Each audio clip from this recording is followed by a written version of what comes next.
I was really interested in that issue of people mistreating themselves, because we are privy to our own weaknesses and faults. We know them better than anyone else knows them. And so it's very easy for us to determine that we're not worthwhile because of all the ways that we don't live up to what we should live up to, and the painful knowledge we have of that, and to not regard ourselves as worthwhile, and to not treat ourselves properly. And that's not good. You have to treat yourself as if you're valuable.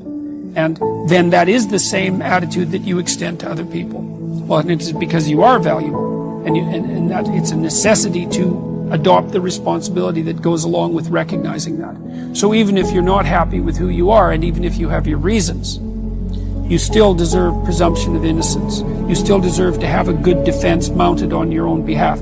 You still need to treat yourself as if you're someone valuable and someone worthy of love, even though you have all the reasons to know why you fall short. And that's absolutely crucial, and it is hard for people to learn that. Hard for them to learn not to beat themselves up too much.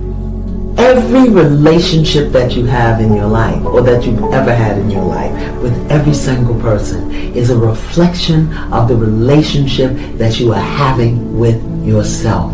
People come into our life, into our experience, to show us, to demonstrate, to reflect and mirror back to us the places and pieces and parts of ourselves that we cannot see, are unwilling to see, that we deny or dismiss or ignore. Every relationship in your life is a reflection of the relationship that you're having with yourself. Now, right now, if you're having some resistance to that, if you're thinking about your ex or your ex-mother-in-law or your girlfriend or somebody that betrayed you, and your mind is telling you that can't be true, that's not right, that's it. That's it right there. Because there are parts of us, there are things about us that we simply cannot see. Sometimes we don't want to see. Sometimes we see and then we ignore or deny. You see, each and every one of us has what we call a shadow part.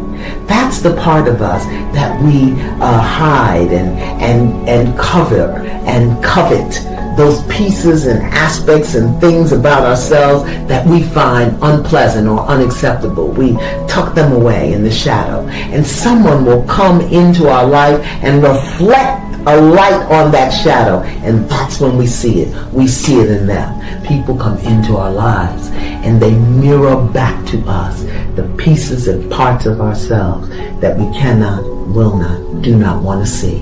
And it's all a reflection of the relationship that we're having with ourselves. Do you love you? I mean, really love and accept you? Do you trust you? Do you trust your own thoughts and feelings? Do you honor you? Do you respect you? And where did you learn how to do that? Because so many of us have a disjointed or dysfunctional relationship with ourselves because of what we've seen and what we've been taught and what we've been told. And the relationship that we have with ourselves more often than not mirrors what we've been taught and what we've seen and what we've experienced. But in order to truly grow and evolve in our soul and our way of being, we want to develop a relationship with ourselves, a good, solid, loving, functional relationship with ourselves. So how do you do that, Miss Iyamna? How do you develop a relationship with yourself? Well, it starts here. Who am I? Not what do I do. Who am I when the lights are off and I'm naked and I stand before the mirror? Who am I? This is a question you must answer. Not who were you taught to be, who were you told to be, who you think you should be. Who are you? And there's a very simple way to find out. Ask yourself, what are those things about you that come forward, those things that make you tick, those things that pump you up, those things that drag you down? Who am I? You've got to answer that question. And don't judge yourself if you don't know it. So very often we think if we're 30 or 40 or 50 years old, we need to know. But how many of us have really sat and asked the question? We know what we do. We know what is expected of us. We know what our obligations and responsibilities are. But who am I in the middle of the night when I wake up and there's nobody there? Who am I in a crowd of people where I feel uncomfortable? Answer that question. The next step to really developing a healthy relationship with yourself is understanding what matters to you. What do you value?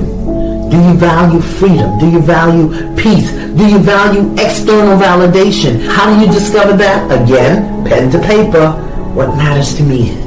Because very often we go into relationships and settle for less than we want, deserve, or desire because we don't know what matters to us and we don't know how to ask for it. And more often than not, we don't expect to get it. But when you know who you are, when you know what you value, when you know what matters to you, every relationship that you go into, you will expect and you will receive reciprocation for who you are and what you give and what matters and what you value, because you will attract to you more of who you are. Like draws like. That's just the law. That's how it works.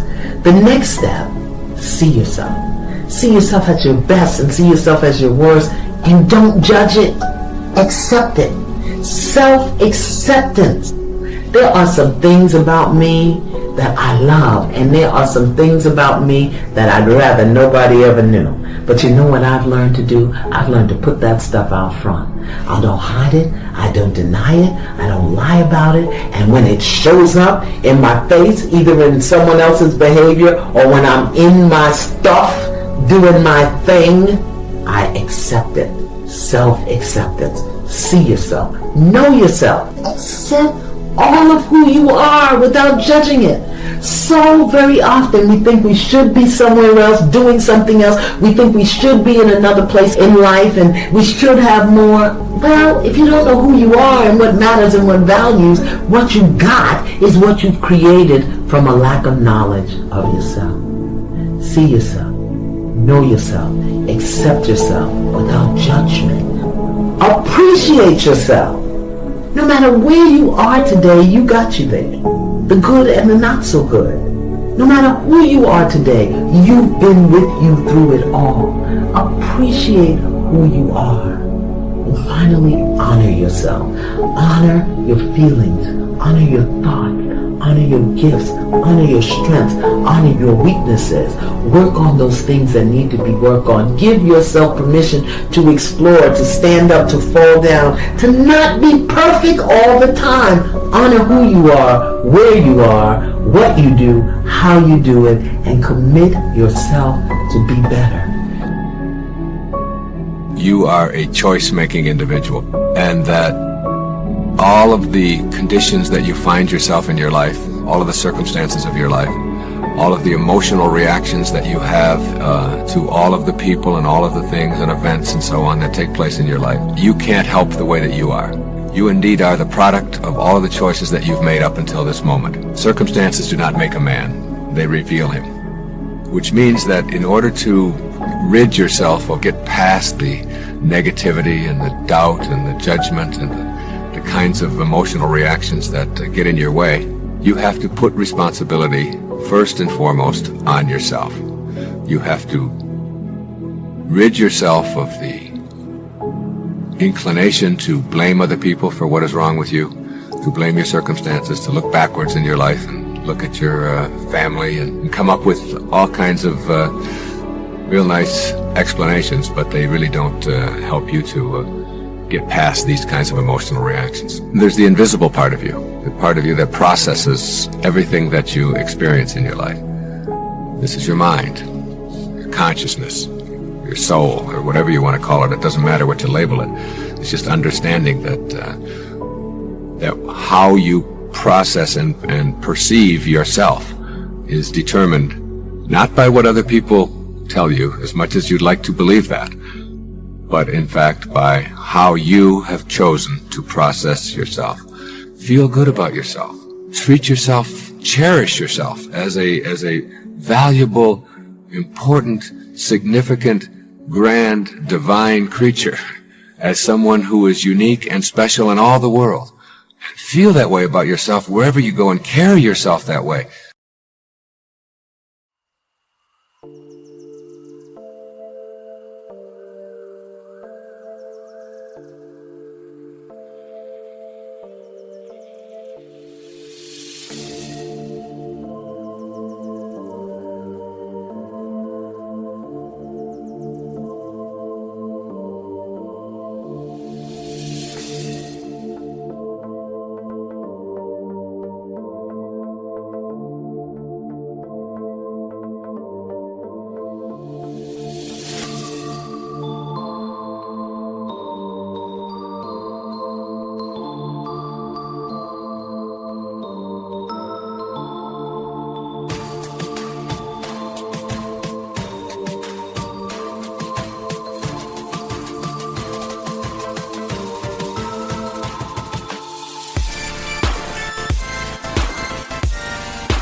what's left is right.